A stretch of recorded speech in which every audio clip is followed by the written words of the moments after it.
What's up mga boss? Kamusta? Dito tayo ngayon sa workshop. May ginagawa tayong 2010 R56 na Mini Cooper. Customer concern nito, kumalas kasi ang bumper, sumabit. Iusap si customer, pinipair na natin yon without repainting. Kasi okay pa naman yung paint niya kahit papano. Perform full vehicle inspection. Nakita natin dami ng overdue for service ng sasakyan and pati yung brakes niya.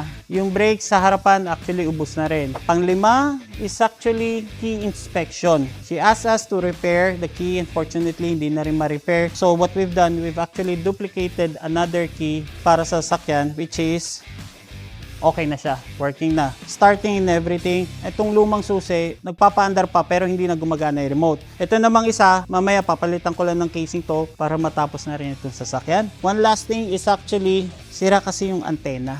See this?